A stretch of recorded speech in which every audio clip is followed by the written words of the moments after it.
আসসালামু আলাইকুম। আজকের ভিডিও মাওয়া ঘাটের ইলিশ এবং পদ্মা সেতু ভ্রমণ। সিলেট থেকে রওনা দিলাম আমি, আমার শালা এবং আমার প্রিয় মামু এবং আমার আরেক ছোটো ভাই। সো আমরা প্রথমেই সিলেট থেকে ট্রেনে করে রওনা দিলাম। পরের দিন গিয়ে বুড়ে ঢাকা পৌঁছলাম। ঢাকা থেকে পরে মাওয়া ঘাটে গেলাম, ওখানে ইলিশ খাবো বলে।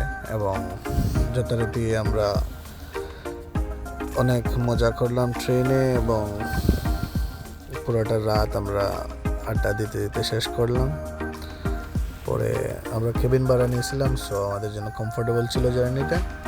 সকালে গিয়ে আমরা মাওয়া ঘাটে উপস্থিত হলাম এবং মাওয়া ঘাটে গিয়ে আমরা প্রথমে ইলিশ খাবো বলে ইলিশের দোকানে গেলাম। ইলিশ একটা দুইটা ইলিশ দোকান চেক করে আমরা প্রথমে একটা দোকানে গিয়ে ঠিক শেষ পর্যন্ত ইলিশ নিলাম এবং আমরা দুটি ইলিশ কিনেছিলাম।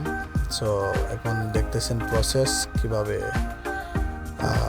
বাবুর্চি এগুলা প্রিপারেশন করতেছে এবং কুক করে দিবে। আপনারা অবশ্যই সাথে থাকুন, আপনারা প্রসেসটা দেখতে পারবেন। সো ইউটিউবে অনেক ব্লগারেরই ভিডিও দেখতাম মাওয়া ঘাটের। সো একটা ইচ্ছা ছিল কখনো বাংলাদেশে গেলে মাওয়া ঘাটের ইলিশ খাবার। সো আমার সেই ইচ্ছাটা অবশেষে পূরণ হলো। আর দেখতেই পাচ্ছেন বাবুর্চি অলরেডি মাছ ফ্রাই করা শুরু করে দিয়েছে। ইলিশের ডিমও ছিল। সরিষার তেলে মূলত ওরা কুকিং করে, আপনি চাইলে পুরোনো তেলেও ফ্রাই করে দেয়, কিন্তু আমরা আসলে পুরাতন নেই, আমরা ওদেরকে বলে দিয়েছি ব্র্যান্ড নিউ তেল ইউজ করতে হবে। আর ইলিশের সাথে বেগুন ভাজা না হলে নয়। এবং আপনারা দেখতে পারবেন ওদের পরে যে লেজ ভর্তাটা বানায় এর পুরো ভিডিওটাও আপনারা দেখতে পারবেন। সো সাথেই থাকুন।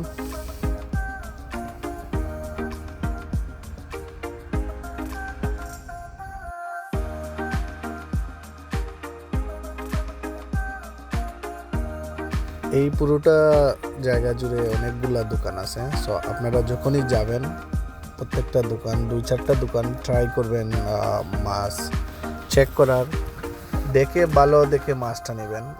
ওই জায়গায় পদ্মার ইলিশ বলে, কিন্তু সব ইলিশই পদ্মার না, অনেক জায়গার ইলিশই আসে ওদের কাছে।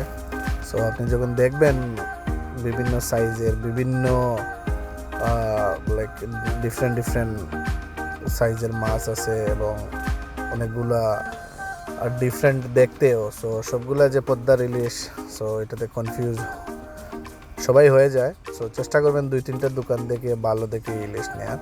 আর যেহেতু ইলিশ খেতেই গেছেন, ভালো দেখে ইলিশ নেবেন এবং আশা করি আপনারা ওই জায়গায় গেলে ভালো টেস্ট পাবেন ইলিশের। আর ফ্রেশ খাবার মজাই আলাদা। তো অলমোস্ট বেগুন ভাজা হয়ে যাচ্ছে। এই যে শুরু হলো লেজ ভর্তা। কাটা ফেলে ওনারা মাছগুলোকে প্রথমে স্ম্যাশ করতেছেন, তারপরে এগুলাতে এই যে একটা সালাদ বানানো হচ্ছে, টমেটো সালাদ, ওদের সরিষা দিয়ে বানায়। মাছ ভাজা একদম শেষের পথে।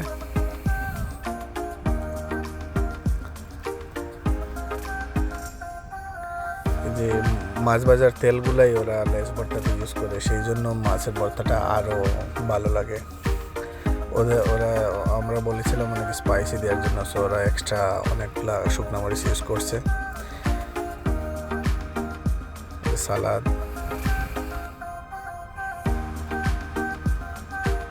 বেগুন ভাজা এবং ইলিশ।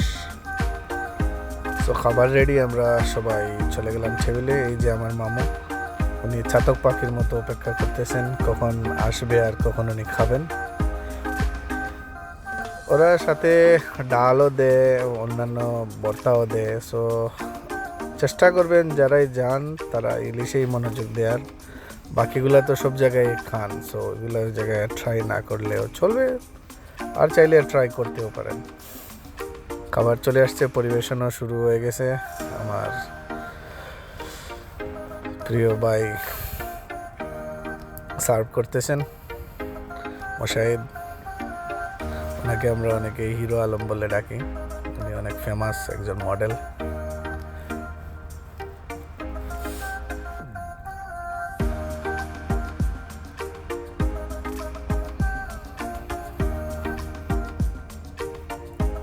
এই যে ভর্তা, আর ইলিশের সাইজগুলো অনেক ভালো ছিল।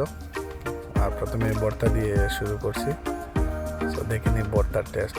খাবারগুলো অত্যধিক ভালো ছিল, মাছটা ফ্রেশ থাকে বিদায় অনেক ভালো লাগছে।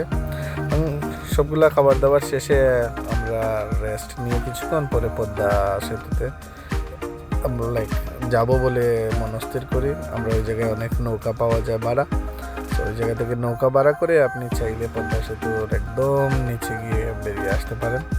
ওরা জনপ্রতি 100 টাকা করে নেয়। সো আমরা 4 জন উঠে পড়ি, যদিও আমার সাঁতার জানে না, অনেক বয়ে বয়ে, তারপরেও সে উঠছে মূলত আমাদের বড় সাথে। আর সো এই দেখতেছেন পদ্মা সেতু, কি অপূর্ব সুন্দর পদ্মা সেতু। অবশেষে পদ্মা সেতুর দেখা পেয়ে গেলাম। আমরা একদম ব্রিজের নিচ পর্যন্তই যাই, গিয়ে ব্রিজটা ভালো করে দেখে আসি।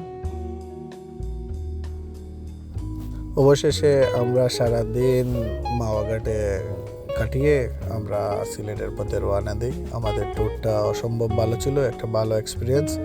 শুধু সিলেট থেকে শুধু ইলিশ খাবো বলে ঢাকা যাওয়া মাওয়াঘাটে, একটা অসাধারণ এক্সপিরিয়েন্স। আশা করি ভিডিওটি সবার ভালো লাগবে। সবাই পাশে থাকুন, ধন্যবাদ।